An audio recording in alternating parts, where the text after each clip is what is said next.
The purpose of this video is to give a brief description of who and what the Illuminati is, their plans, and their goals.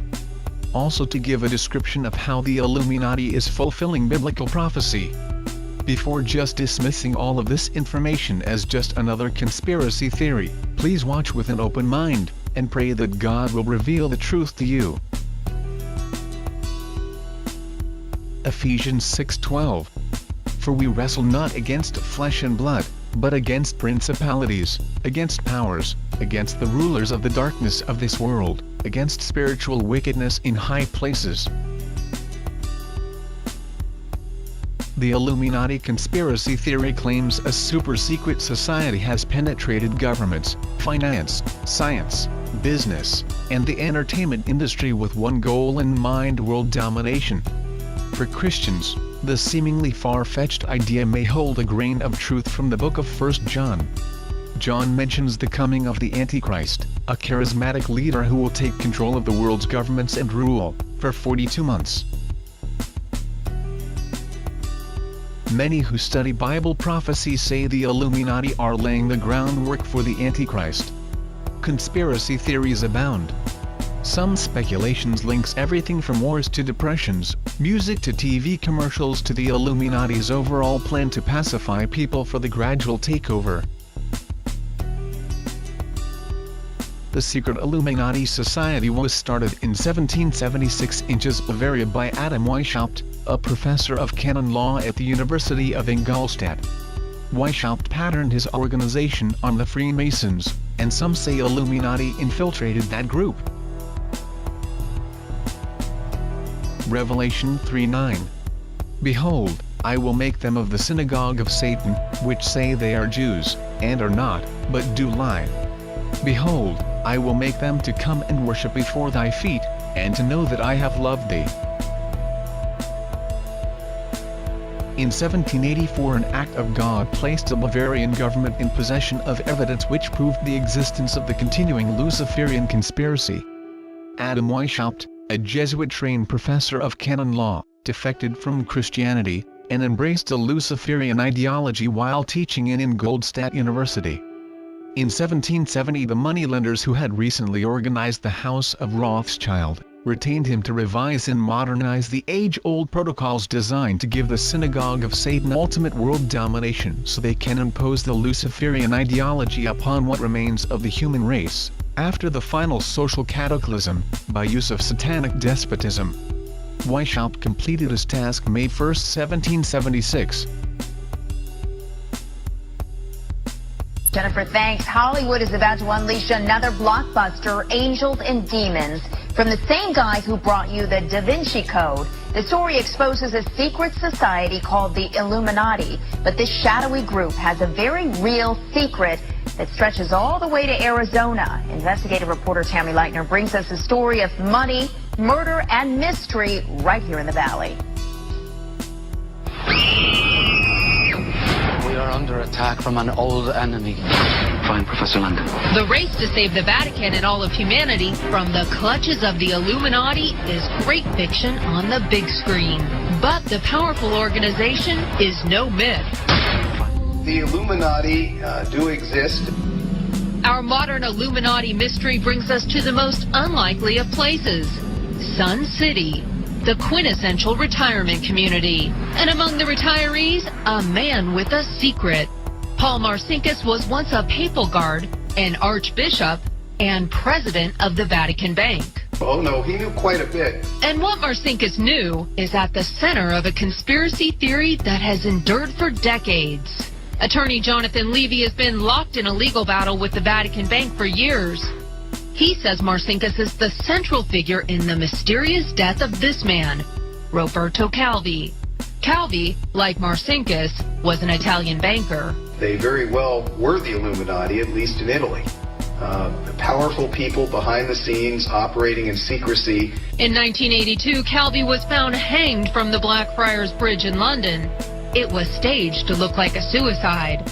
Calvi was connected to the disappearance of more than $1.2 billion, much of it belonging to the Vatican and the Illuminati. Eventually, 5 people would be convicted in his murder, but Marcinkus, who was indicted, eluded questioning with help from the Vatican. Saints, sacraments. His retirement to Arizona was arranged with full diplomatic immunity granted by the church. Extradition was denied again and again. And he kept his secret, never speaking to reporters, to investigators, or members of his congregation at St. Clement of Rome in Sun City. I thought it was kind of tasteless, the way people would come up to him in the sacristy and say, yeah, what really happened back then? And he just kind of smile and change the subject.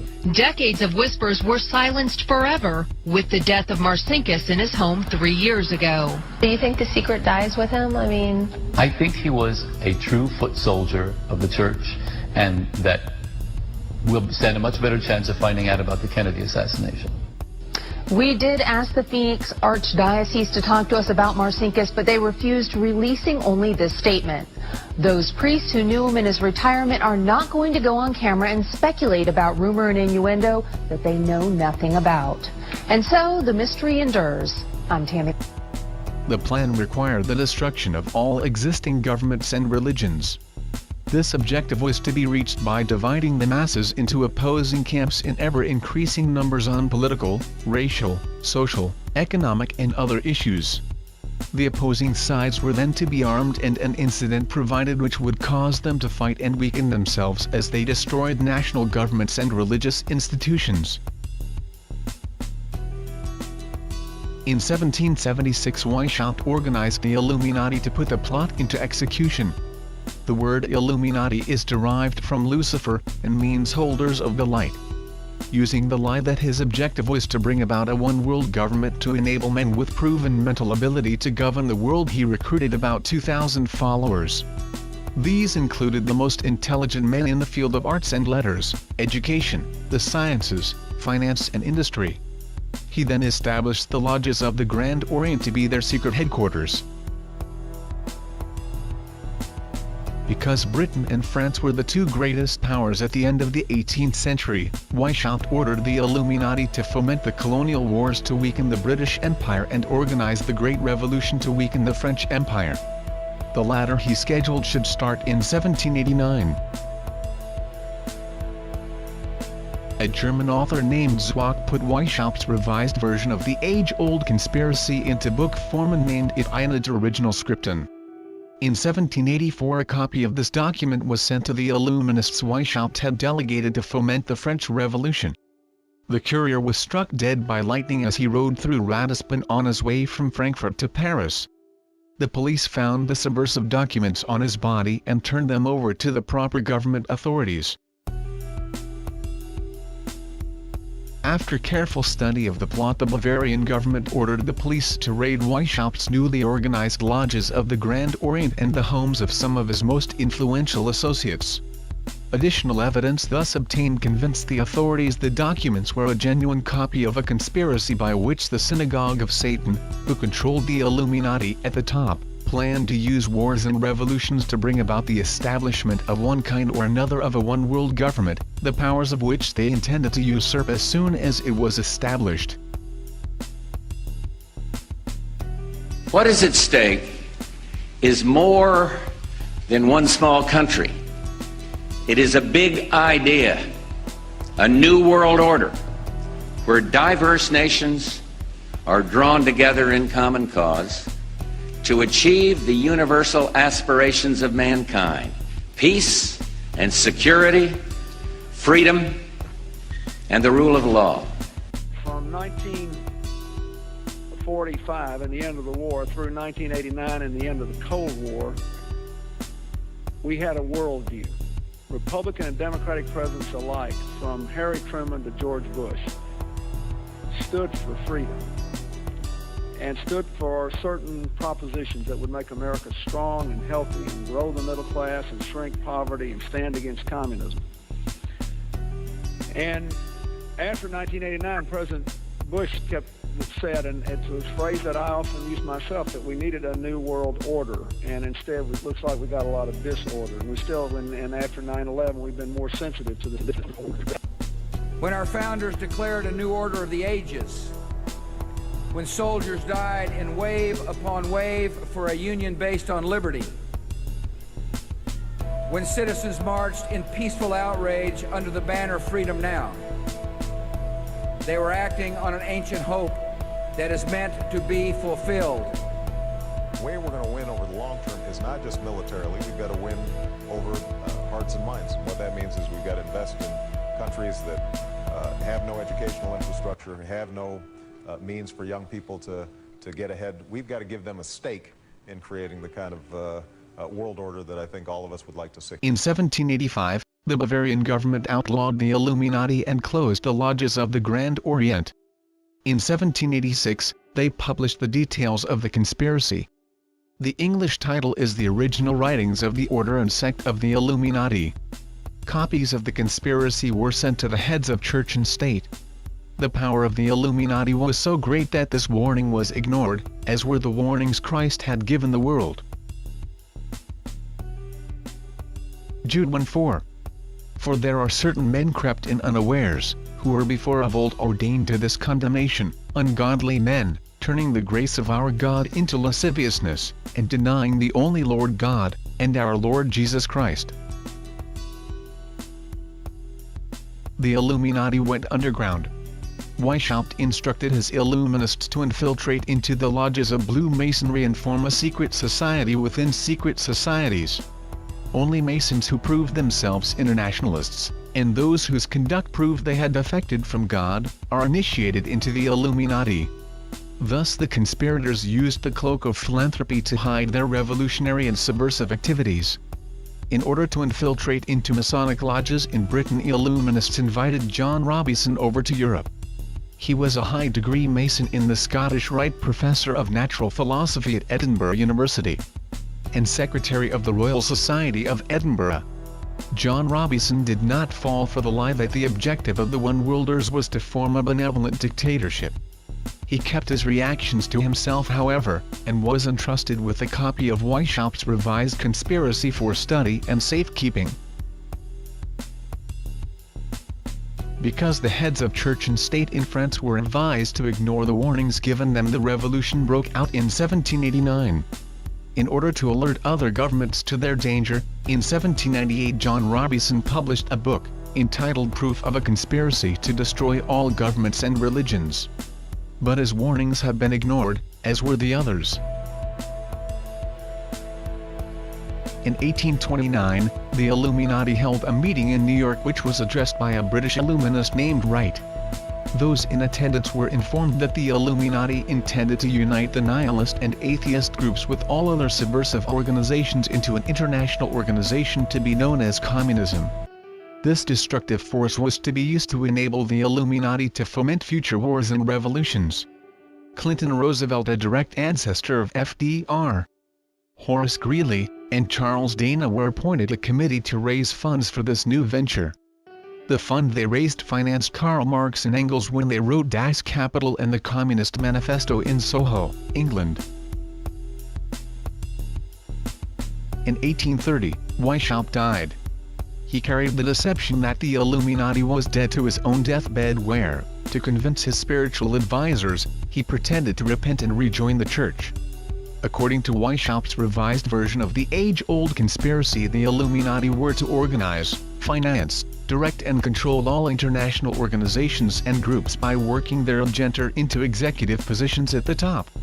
Thus it was that while Karl Marx was writing the Communist Manifesto under direction of one group of Illuminists, Professor Karl Ritter of Frankfurt University was writing the antithesis under direction of another group, so that those who direct the conspiracy at the top could use the differences in these two ideologies to start dividing larger and larger numbers of the human race into opposing camps so they could be armed and then made to fight and destroy each other, together with their political and religious institutions. The work Ritter started was continued by the German so-called philosopher Friedrich Wilhelm Nietzsche, who founded Nazism. Nazism was developed into fascism and later into Nazism and used to enable the agenda of the Illuminati to foment World Wars I and II. In 1834 the Italian revolutionary leader Giuseppe Mazzini was selected by the Illuminati to be director of their revolutionary program throughout the world. He held this post until he died in 1872. In 1840, General Albert Pike was brought under the influence of Mazzini because he became a disgruntled officer when U.S. President Jefferson Davis disbanded his auxiliary Indian troops on the grounds they had committed atrocities under the cloak of legitimate warfare. Pike accepted the idea of a one-world government and ultimately became head of the Luciferian priesthood. Between 1859 and 1871, he worked out the details of a military blueprint for 3 world wars and 3 major revolutions which he considered would further the conspiracy to its final stage during the 20th century. Most of his work was done in the 13-room mansion he built in Little Rock, Arkansas, in 1840. When the Illuminati and the lodges of the Grand Orient became suspect because of Mazzini's revolutionary activities in Europe, Pike organized the new and reformed Palladian Rite. He established 3 supreme councils. One in Charleston, South Carolina, another in Rome, Italy and another in Berlin, Germany. He had Mazzini establish 23 subordinate councils in strategic locations throughout the world. These have been the secret headquarters of the world revolutionary movement ever since. Long before Marconi invented wireless radio, the scientists who were of the Illuminati had made it possible for Pike and the heads of his councils to communicate secretly. It was the discovery of the secret that enabled intelligence officers to understand how apparently unrelated incidents took place simultaneously throughout the world, which aggravated a situation and developed into a war or revolution. Pike's plan was as simple as it has proved effective. He required that communism, Nazism, political Zionism, and other international movements be organized and used to foment the 3 global wars and 3 major revolutions. The First World War was to be fought so as to enable the Illuminati to overthrow the powers of the Tsars in Russia and turn that country into the stronghold of atheistic communism. The differences stirred up by a junta of the Illuminati between the British and German empires were to be used to foment this war. After the war ended, communism was to be built up and used to destroy other governments and weaken religions. Fascists and political Zionists. This war was to be fought so that Nazism would be destroyed and the power of political Zionism increased so that the sovereign state of Israel could be established in Palestine. During World War II, international communism was to be built up until it equaled in strength that of united Christendom. At this point it was to be contained and kept in check until required for the final social cataclysm. Can any informed person deny Roosevelt and Churchill did not put this policy into effect? On August 15, 1871, Pike told Mazzini that after World War III is ended, those who aspire to undisputed world domination will provoke the greatest social cataclysm the world has ever known. We quote his own written words taken from the letter catalogued in the British Museum Library, London, England. The Third World War must be fomented by taking advantage of the differences caused by the agents of the Illuminati between the political Zionists and the leaders of Islamic world. The war must be conducted in such a way that Islam, the Muslim Arabic world, and political Zionism, the State of Israel, mutually destroy each other. Meanwhile, the other nations, once more divided on this issue, will be constrained to fight to the point of complete physical, moral, spiritual and economical exhaustion. We shall unleash the nihilists and the atheists, and we shall provoke a formidable social cataclysm which in all its horror will show clearly to the nations the effect of absolute atheism, origin of savagery and of the most bloody turmoil.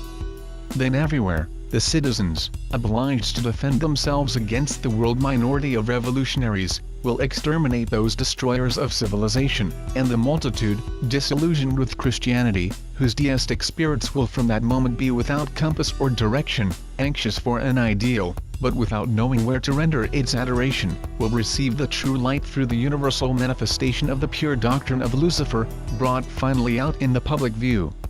This manifestation will result from the general reactionary movement which will follow the destruction of Christianity and atheism, both conquered and exterminated at the same time.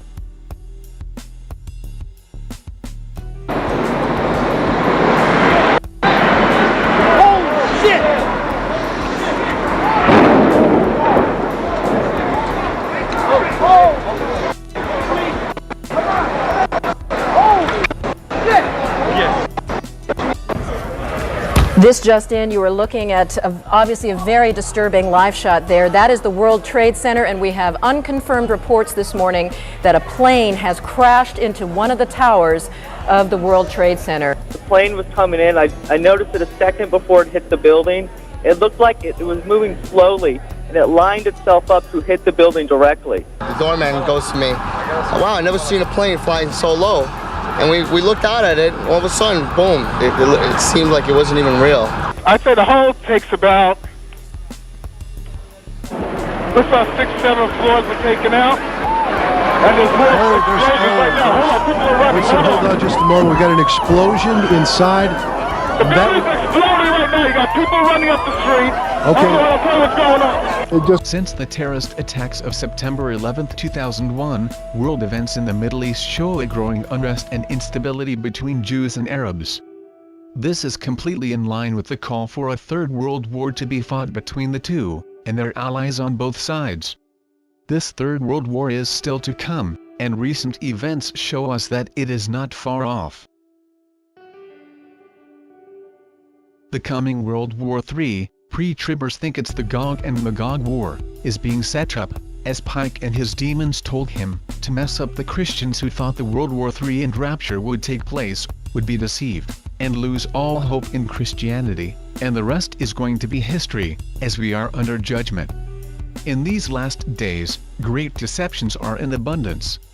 Those in high places are destroying the world economy by design, fact not fiction. If you can grasp what the powers that be are doing, you will have a firmer grip on what is coming. To know your enemy's tactics is essential in spiritual warfare, essential for victory. We are to be wise as serpents, meek as doves, but wise as serpents we must be, or we will be in for a great deception at our doorstep. Matthew 10:16. Behold, I send you forth as sheep in the midst of wolves. Be ye therefore wise as serpents, and harmless as doves. This will cause the great falling away, as many will think, we have been lied to, the Bible is a lie. No, the Bible is true, it is man and his doctrines, and evil plans of the powers that be are the ones setting many up. It is high time to be in watching and prayer, and understand.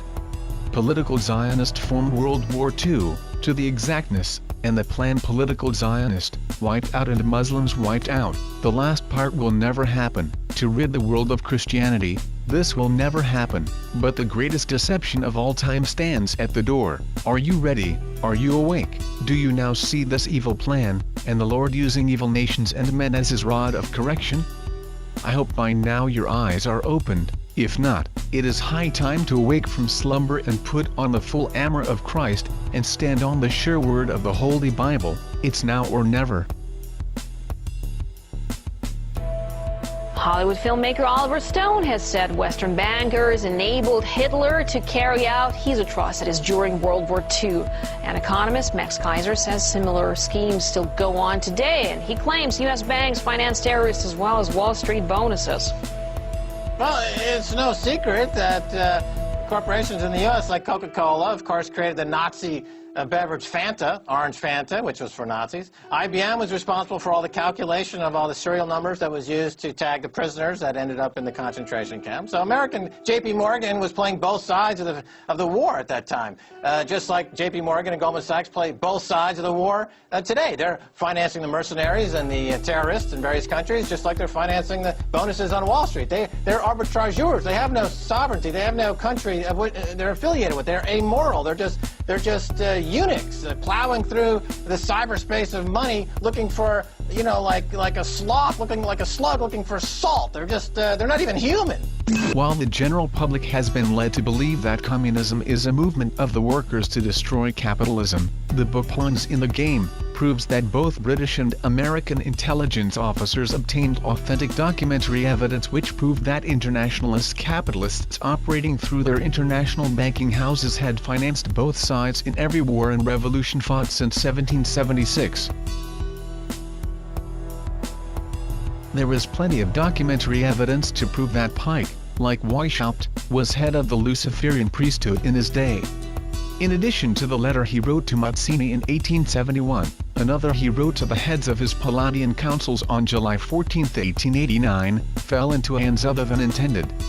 It was written to explain the Luciferian dogma concerning worship of Satan and worship of Lucifer. In it, he said in part,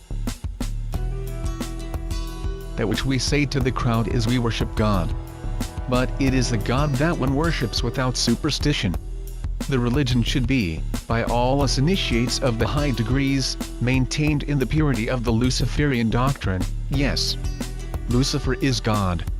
And unfortunately Adonai, the name given by Luciferians to the God we worship, is God also, for the Absolute can only exist as two gods. Thus, the doctrine of Satanism is a heresy, and the true and pure philosophical religion is the belief in Lucifer, the equal of Adonai. But Lucifer, God of light and God of good, is struggling for humanity against Adonai, the God of darkness and evil." Propaganda put out by those who direct the Luciferian conspiracy has caused the general public to believe all who oppose Christianity are atheists. This is a deliberate lie circulated to hide the secret plans of the high priests of the Luciferian creed who direct the synagogue of Satan, so that the human race still find it impossible to establish on this earth God's plan for the rule of the universe, as he explained it to our first parents in the Garden of Eden, told in Genesis.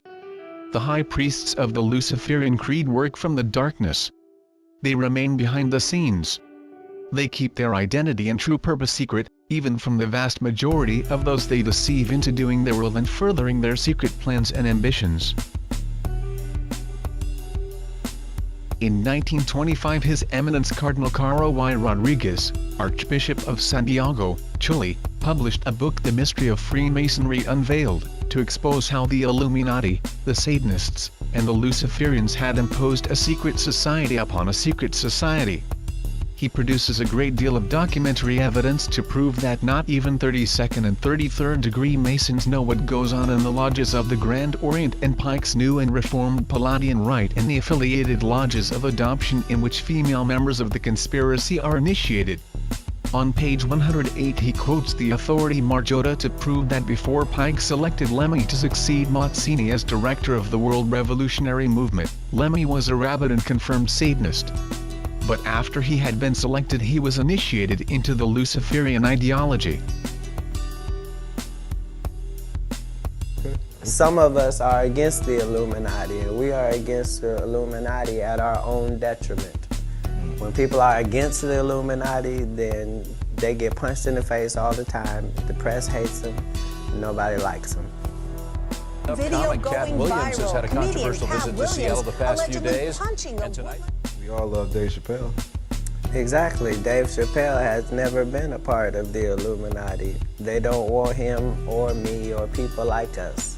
Yeah. But now it's not necessary for us to stir up that hornet's nest unless we intend to get stung 1,000,000 times. I didn't understand that. They had to sting me 1,000,000 times. Let me explain something to you. I know it's people doing poorly in this country. Yeah. And they shot Trayvon Martin dead for looking kind of like I look. Yeah. Martin Luther King and Malcolm X ended up dead for telling the truth. So as a comedian, I don't think it won't happen to me. I think they've thrown me in jail 36 times in 36 months, and I think you've never seen me in a court of law. That means they're effing with me. I don't really know how to complain because all of the people that I ever looked up to had to go through it too.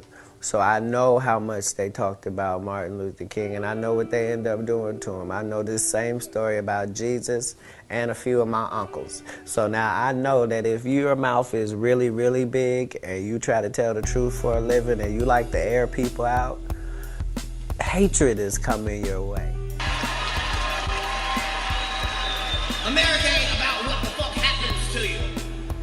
America's about what the fuck you do when the shit happens to you. So now, I have to come back and tell my people they finna fuck up. When you go home into your 2012, understand they already have concentration camps in the United States. motherfucking America that they've been building for 4 years now. And the question is, who in the fuck is you finna put in there? We already got a president, and that motherfucker is so packed. I didn't know it was going to be this type of hatred, but you know, I'm concrete in all things because of He who strengthens me. So that doesn't mean I always make the right decisions, but I am going to stand by what I stand for. Learned theologians have stated that Lucifer, Satan, or called the head of the forces of evil, simply the devil, knows he did wrong and knows that he was wrong. He is a pure spirit and therefore indestructible. Knowing he is wrong, he still is determined to drag as many souls as possible into hell with him to share his misery. This being a fact, our duty is clear. We have to make known the truth in this regard to as many others as quickly as possible so they can avoid the snares and pitfalls set by those who serve the devil's purpose and penetrate the lies and deceits of those who wander about the world seeking the ruin of souls. Weishaupt's plot requires the following. Number 1. Abolition of all ordered national governments. Number 2. Abolition of inheritance. Number 3. Abolition of private property. Number 4. Abolition of patriotism. Number 5. Abolition of the individual home and family life as the self from which all civilizations have stemmed. Number 6.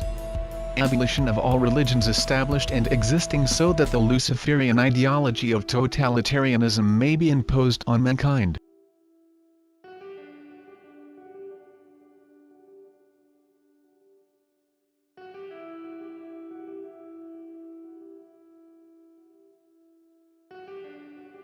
The Bilderberg Group.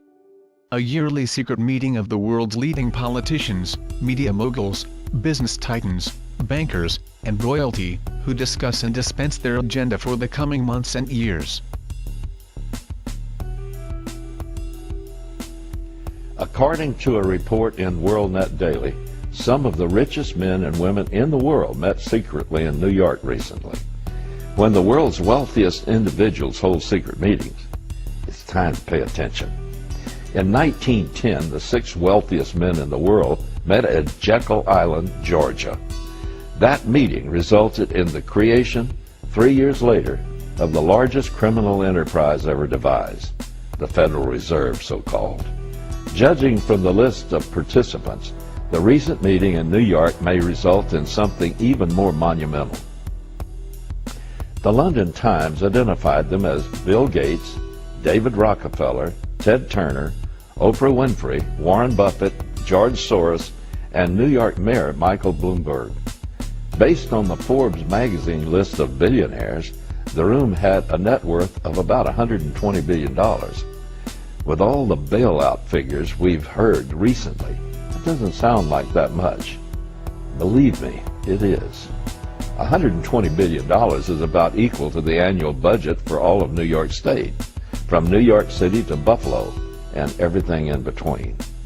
The meeting, which took place in early May, was at the home of Sir Paul Nurse, a British Nobel Prize-winning biochemist and president of Rockefeller University.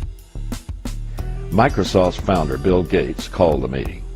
The London Times reported the informal afternoon session was so discreet that some of the billionaire's aides were told they were at security briefings. Discreet is the British way of saying secret.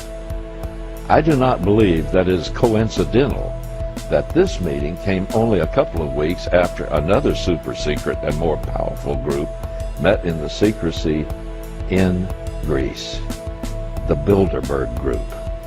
They have advocated a one-world government for at least a century. They also see themselves as the elite saviors of mankind. According to the Times, the billionaires were each given 15 minutes to present their favorite cause. Over dinner, they discussed how they might settle on an umbrella cause. Taking their cue from Gates, the report said they agreed that population control was the #1 issue. Experts say the global population will top 7 billion in 2012. According to reports at the meeting, Bill Gates outlined a plan to cap the global population at 8.3 billion. It all sounds so civilized, doesn't it? Here's the less politically correct but more accurate version. A group of unelected liberals with more money than many governments have just decided how many people will be permitted to live. This group of self-appointed governors will now have to draw up criteria to be used to decide who will not be permitted to live and how they will die. It can and will be dressed up in polite and civil terms, but in the end, it means certain people will have to die. The meeting was billed as a meeting of philanthropists wanting to do good. But one can put lipstick and pearls on a pig, and it'll still be a pig.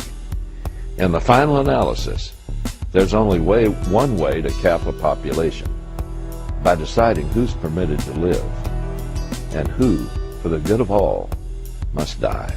The Council on Foreign Relations, a private organization that masquerades as a government committee which has tremendous influence over foreign policy and is used to construct the New World Order. Thank you very much, Richard, and I am delighted to be here in these new headquarters. I have been often to, I guess, the mothership in New York City, but it's good to have an outpost of the Council right here down the street from the State Department. We get a lot of advice from the Council, so this will mean I won't have as far to go to be told what we should be doing and how we should think about the future. The Trilateral Commission, a private organization set up by David Rockefeller for the purpose of organizing America, Europe, and Japan into the New World Order.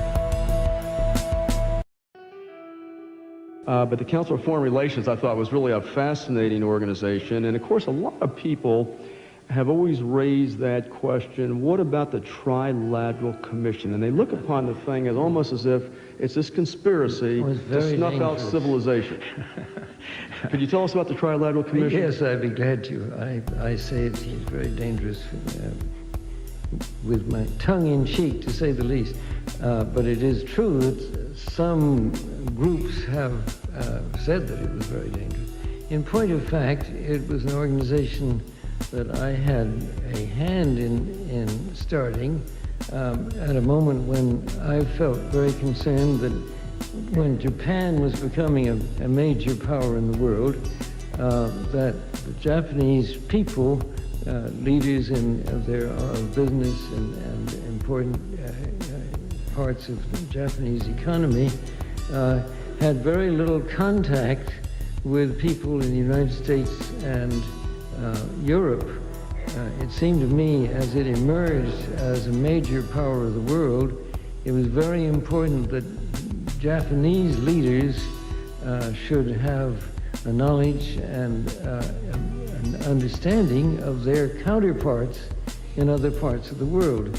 So I, with a number of other people, put together an organization which we call the Trilateral Commission to include opinion makers in not only the United States and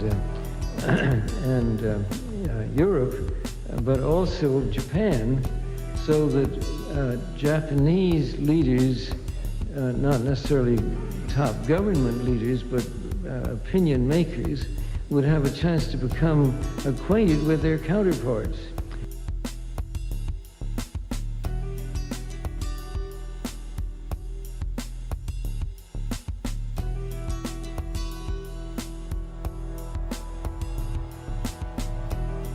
The Bohemian Grove, a secluded 2,700-acre redwood forest in Northern California where members meet every July to have private discussions of the next year's events, and participate in a human sacrifice ritual to Moloch using a life-size effigy. Listen, I am a happy member of the Bohemian Grove. I like the folks who come there, and it's really inappropriate for me to talk about the group beyond that. Thank you. Have you been there for the ceremony with the cremation of care? Frankly, I don't think that's something I need to talk to you about. We thank thee for thy adjuration.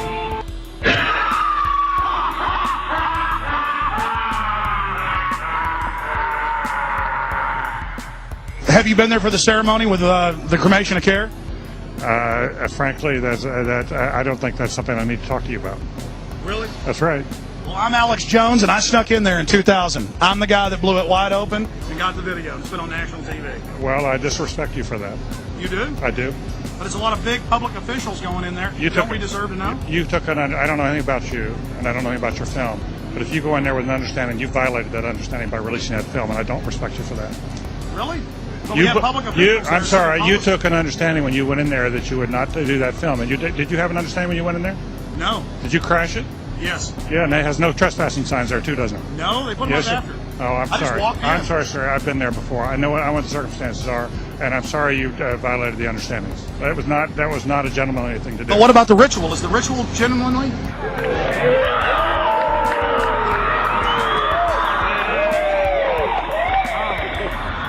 Sir, everything I don't owe you this comment. I know. I appreciate it. This is what's called ambush journalism, and I disrespect you for that as well. So thank you and goodbye. Been in the ritual? That's none of your damn business. Oh.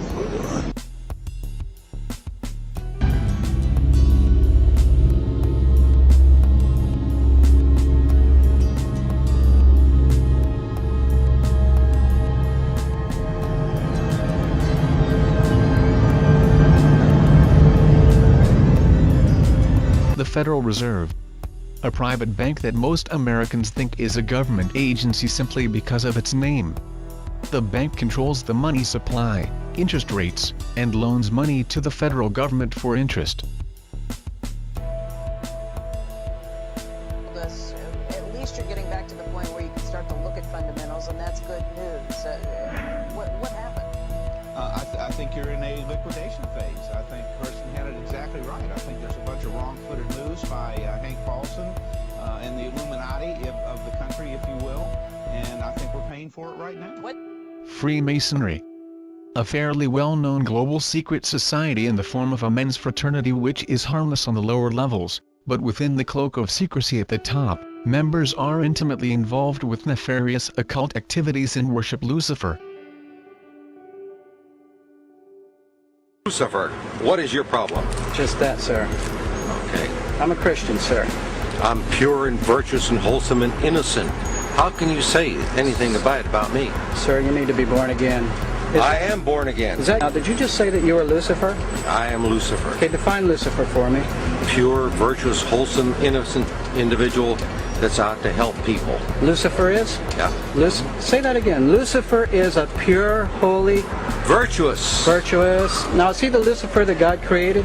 That's the same one. Oh, man, this is great. I'm going to put this on the internet. Oh, Amen. God bless you, Amen. brother. Because that's exactly what the Shriners and Masons teach, is that Lucifer is light. No. And you're what about confirming those hospitals? You know what, sir? Jesus said, many will say to me on that day, Lord, Lord, we did not do these good deeds in your name? And you'll say, away from me, you workers of iniquity. I never knew you. Jesus said it? In Matthew chapter 5.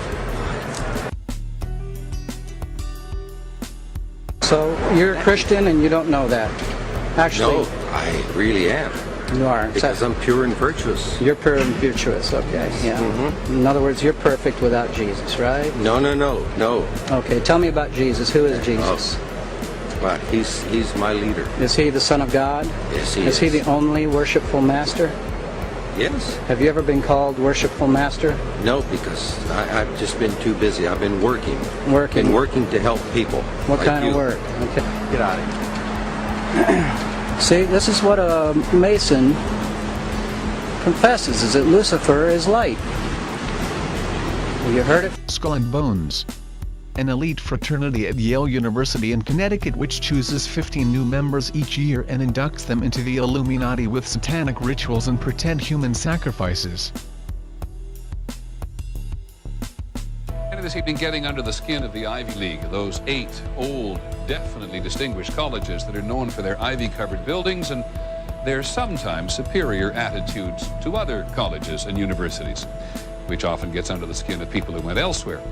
Yale University is 300 years old this year, and were you to visit its campus, you would see that it still has exotic clubhouses, which look like tombs where Yale's legendary secret societies meet.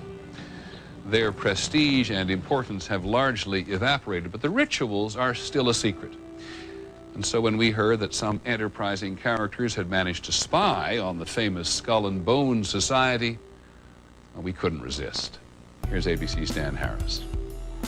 The videotape provides a grainy glimpse into what appear to be the initiation rituals of a secret society that's been around since 1832, whose members have gone on to be leaders of Wall Street and the White House, the Senate and the Supreme Court. They're sort of trying to scare the initiates, make them, disorient them, frighten them. New York Observer investigative reporter Ron Rosenbaum accompanied a team of Yale students who shot these pictures 9 days ago. Rosenbaum's curiosity about Skull and Bones was permanently piqued when, as a classmate of George W. Bush, he lived right next to the Tomb, the group's heavily fortified home. From their perch, Rosenbaum and his cohorts taped the Tomb's courtyard.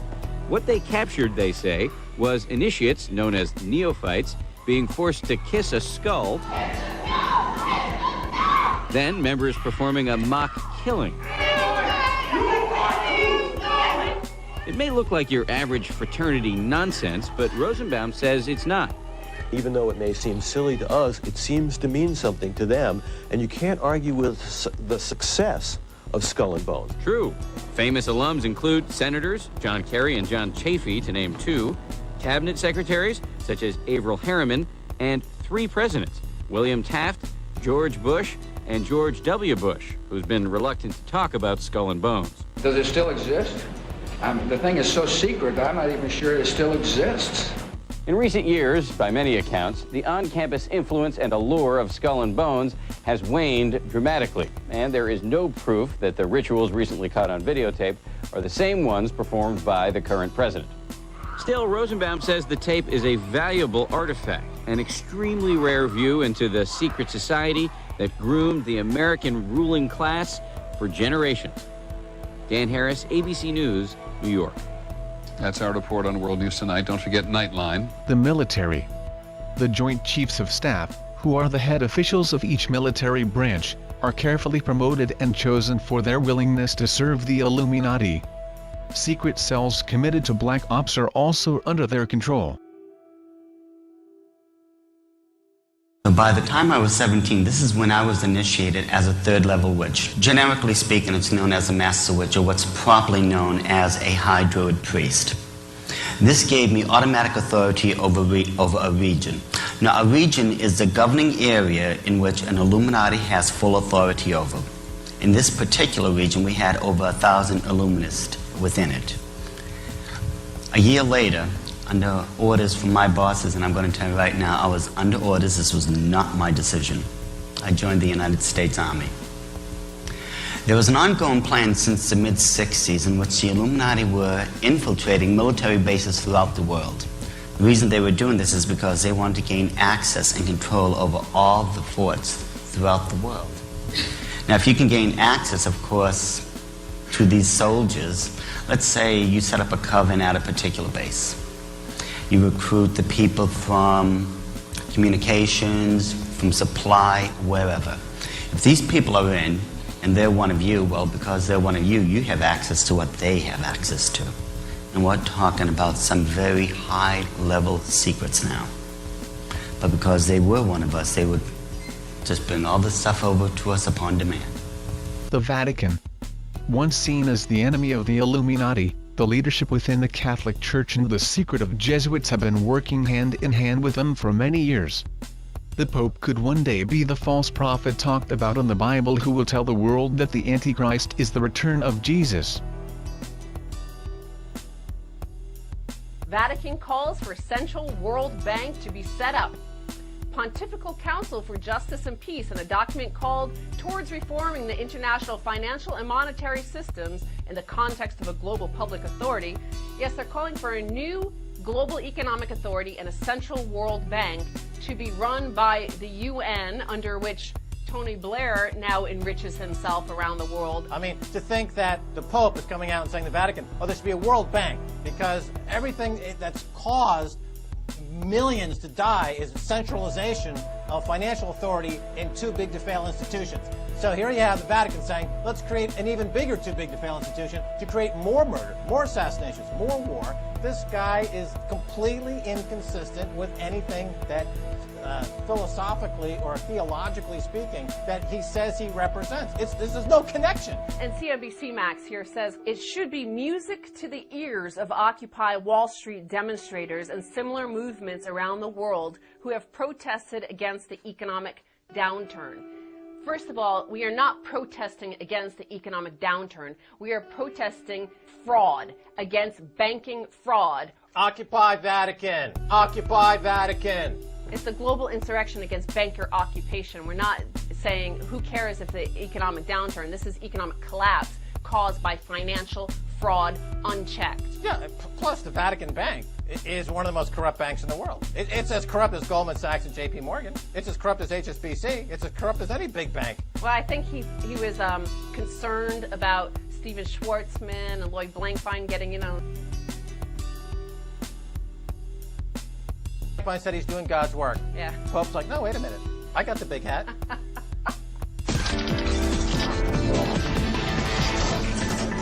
Knights of Malta, an organization within the Catholic Church that is believed to contain an inner circle of individuals who work in tandem with the Jesuits to secretly maintain and expand the wealth and influence of the Catholic Church. Radical Islam. Radical Muslims who kill innocent civilians and carry out deadly terrorist attacks around the world are funded and encouraged by the Illuminati to create an enemy and instill fear in populations so that freedoms and civil rights may be removed as part of the so-called solution to the problem. Communism. While seen as the enemy of America and capitalism, communism is actually a creation of the Illuminati and is used as a controlled opposition to continue the construction of the New World Order. The British monarch. The British royal family secretly believes they are descendants of the lost tribe of Dan, and that they have the divine right to rule as kings. The CIA. The Central Intelligence Agency is responsible for overthrowing or implementing governments or dictators around the world so that the global goals and interests of the Illuminati may be carried out. It is not only an intelligence agency, but a covert terrorist organization and drug-running agency. Partly because of her controversial drug stand, President Clinton fired his Surgeon General. But there was more disturbing news in the fall of 1993 when a report revealed that the government itself may have been running drugs. The head of the DEA at the time, Robert Bonner, said that a ton of pure cocaine worth hundreds of millions of dollars had been smuggled into the United States. And he blamed the CIA, saying the agency had joined the Venezuelan National Guard in drug smuggling. Let me understand what you're saying. A ton of cocaine was smuggled into the United States of America by the Venezuelan National Guard? Well, in cooperation with the CIA? That's exactly what appears to have happened. Bonner said he was the only one who could have approved transportation of illegal narcotics such as cocaine, and that this shipment had entered the country without his authorization. Let me put it this way, Mike. If this has not been approved by DEA or an appropriate law enforcement authority in the United States, then it's illegal. It's called drug trafficking. It's called drug smuggling. Former DEA agent Levine said that equally shocking was the fact that for more than 30 years, the federal government had protected some drug dealers. As officers in the narcotic war, we saw the political choice made up close and personal. One example, Levine said, was during the Nixon administration when he was about to bust a major source of heroin. And I was stopped cold, because that source were our allies in the Vietnam War. Levine said this was not an isolated incident, that it had happened many times in his 25-year career. If it was a question of supporting people who supported our economic and political philosophies in other parts of the world, and they happen to be drug dealers, as most of them are, we supported them and we protected them. We protected them by looking the other way. And the drug dealers had another ally in the war: money. That it has a corrupting effect whose tentacle. The NSA, the National Security Agency, built and maintains Echelon, the most sophisticated spy system ever created. Every form of electronic communication is monitored or recorded. Keywords, voice prints, and specific phone numbers are tagged and intercepted among the billions of communications around the globe. The FBI infrastructure and manpower is used to obtain wiretaps on politicians, activists, and whistleblowers, which are then used for blackmail purposes so these individuals can be controlled, contained, or eliminated. The DEA. While most people who work in the Drug Enforcement Agency are trying to reduce illegal drugs on the streets, there is an inner circle who work hand in hand with drug cartels to import drugs and launder money. Pharmaceuticals. Prescription drugs are designed and advertised as magic pills for every ailment from depression to anxiety, and mask the symptoms while ignoring the root cause behind these ailments to help keep the population legally sedated and out of the way. Entertainment. Money is funneled to promote musicians, TV shows, and films which teach and encourage immorality and violence, and help to keep the masses mesmerized and out of the way of political and social agendas that are being implemented. And I just think that the whole idea of celebrity and fame has become really convoluted and, kind of bastardized, like whereas fame used to be the byproduct of success, and now it's the ultimate goal. And if your ultimate goal is to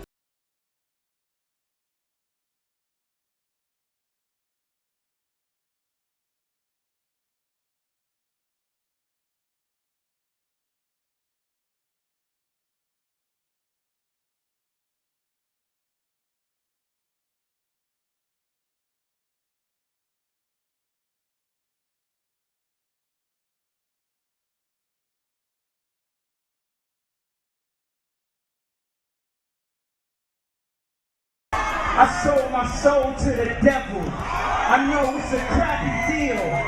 Lisa came with a few toys like a Happy Meal. I was going to school to be a vet tech, and I was into my studies, getting good grades, and you know what screwed it all up was this one guy. He broke my heart, and I was like, cool, thanks. I was like, now I have to do something pretty ridiculous and insane with my life, so why not sell my soul and go on Jersey Shore? That's what I did. And everything, and then when I was 6, all of a sudden, I was they started to tell my younger cousin that she was the real singer? Yeah, and it really upset me, so I summoned Satan, and I write about how I made it. Where do you summon Satan? It's in the chapter called Eat, Pray, Love, Conjure Satan. And when I was 12 years old, I signed a deal with Satan in my room, and I was to... CBS doesn't condone this in any way. Wait a minute. Because I wanted to get famous no matter what, and, then I forgot that I had this deal with Satan and everything, and then I got really famous. And then one day I, had this tragic singing accident at yes, I remember that. Music. Satan represents the powers of force in nature, and we feel that a cleansing of the idiot ideology of the pallid, incompetent Christ is in order. And so this is something that the Church of Satan is conducting on many different avenues.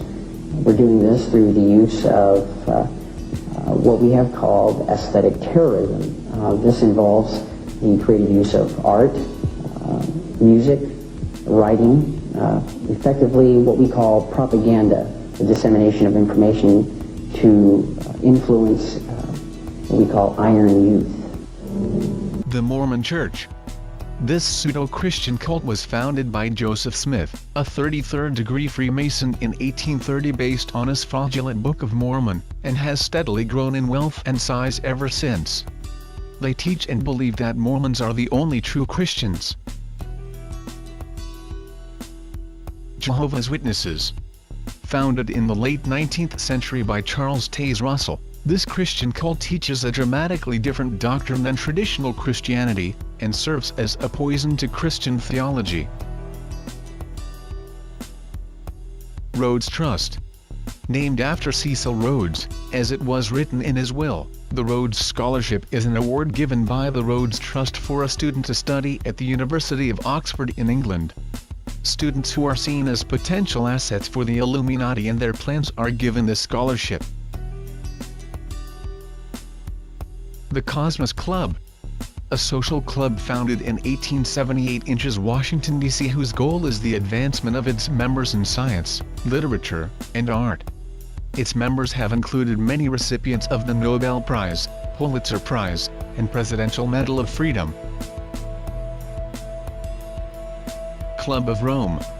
A global think tank founded in 1972 with the purpose of creating scientific reports which support the idea of population reduction in the world.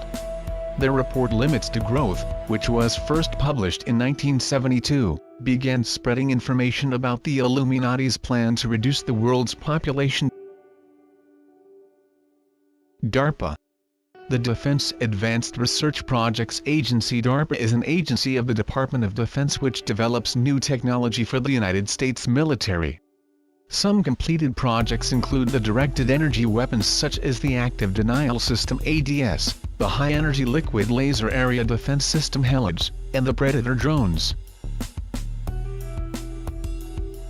The Council of 13. The executive branch of the Illuminati consisting of the heads of the top 13 Illuminati bloodlines known as kings. These kings, along with their queens, princes and princesses, direct those below them in the Committee of 300 or directly run organizations themselves. The Committee of 300. Directly under the Council of 13, the Committee of 300 are representatives of the top bloodlines and in key positions of power who have entire organizations that they are personally the heads of.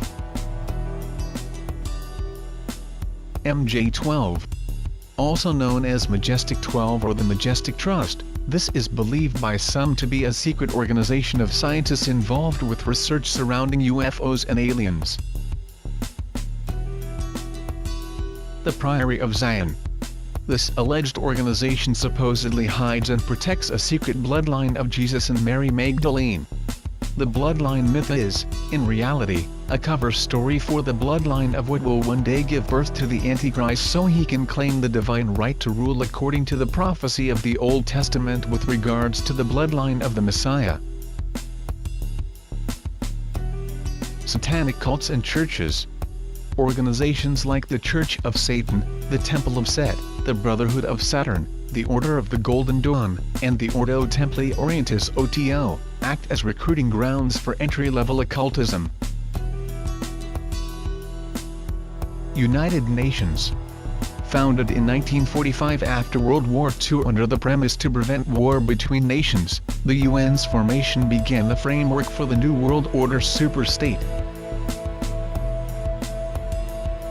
Founder Ted Turner, and joining us, the president of Turner's UN Foundation, former Senator Tim Wirth. Welcome to you, Tim. Pretty extraordinary thing to have done, to give $1 billion of your own money away, right? Well, what it did is, it more than just itself, it set a precedent for so many other people to give money while they're young and vibrant and alive and not after they die. I mean, look at what Gates has done, what Buffett's done, and all of the big giving that's now occurring from people. Ted was the first, and I can brag on that. You know, getting Forbes magazine to make a list of who are the biggest donors, not just who are the richest people, but who are the biggest donors, who's being the most generous, who's contributing back, other than the sort of safe churches and the universities and so on, who's really working on the basic issues of our country and the world. Tim, what do you think America's place in the New World Order should be? It's always been seen as the global policeman. But as you said before, you know, it's hard to see with all these military conflicts where the winner and loser lies. What should America be doing I think globally? The global policeman should be the United Nations. And I don't think we should need one. I think we should use courts the way we do in civilian life. It's time to put war and conflict, armed conflict behind us and move on. and start acting like civilized, educated human beings. You made the point to me in the break there that more American servicemen are dying now. Suicide. From suicide over there than are dying in combat. I mean, that's shocking, isn't it? Well, no, I think it's good because it's so clear that we're programmed and we're born to love and help each other, not to kill each other, destroy each other. That's an aberration. That's left over from hundreds of years ago. It's time for us to start acting enlightened. What's it like to give away $1 billion? I can't even imagine. It was a third of what I had at the time, so it was a significant. You can't do it very often, but so I made a special occasion out of it. It was, destined for the United Nations to help the poorest people in the world. Are you pleased with how the money's been used? Absolutely. Baha'i. The Baha'i faith is a religious movement started in 19th century Persia with an estimated 5 to 6 million followers in more than 200 countries and territories. The teachings emphasize unifying the major world religions. Rosicrucians. An Enlightenment group dating back to the 1400s. While currently not a very powerful organization, the teachings within Rosicrucianism and the activities of its members were important aids in the Enlightenment era and the overthrow of the Catholic Church's rule. Monopoly corporations. For generations, the Illuminati has created and maintained businesses which form monopolies that are relied upon by populations. Oil companies such as Shell Oil, British Petroleum, ExxonMobil, and others have been their primary cash cows aside from banking. De Beers Diamonds and Monsanto are examples from other industries. KGB. The Russian Secret Service, which operates as an organized crime network and controls Russian leadership, illegal weapons sales, drug running, money laundering, assassinations, and political kingpins. MI5 and MI6. Just like all law enforcement branches and intelligence agencies in America have Illuminati handlers at the highest levels, the same is true for British MI5, which is equivalent to the FBI, and MI6, which is equivalent to the CIA. FEMA. The Federal Emergency Management Agency gives the President of the United States sweeping powers that in a declared emergency can be used to place citizens in detention centers or prison camps. Police and military are also given authority to walk door to door in communities and confiscate guns from registered gun owners who are law-abiding citizens. Insider documents recently obtained by InfoWars reveal the current and ongoing operations to staff FEMA and U.S. Army camps inside the U.S. According to our sources, KBR is contracting services for temporary fencing and barricades, along with other services required for temporary emergency environment camps. They're to be located in 5 regions of the United States. Defense Authorization Act, which allows indefinite detention of American citizens. All this at a time when economic conditions and mass demonstrations has patiently put into place the crucial elements of its police-state grid and plan for the internment of political enemies. Live. As the Department of Homeland Security and establishment media keep telling us, the next terror event will be on American soil and carried out by domestic patriot political groups, not Al-Qaeda. The FBI and the CIA have a long history of creating domestic terrorists, patsies, and shifting the blame over to their political enemies. It's all there. All the government documents, all the government admissions, a civilian inmate labor camp program run by the Army, where they're at, all the details down to how they're going to break the families up and where the children go and the forced inoculations and everything. I mean, it just boggles the mind that all of this is happening. The fact that detention camps are being constructed inside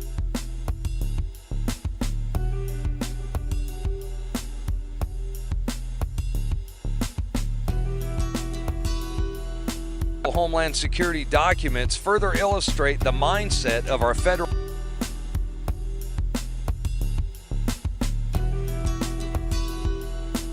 as potential terrorists, by default creating an entire nation of radicals and revolutionaries, where everyone is a suspect, equally guilty until proven.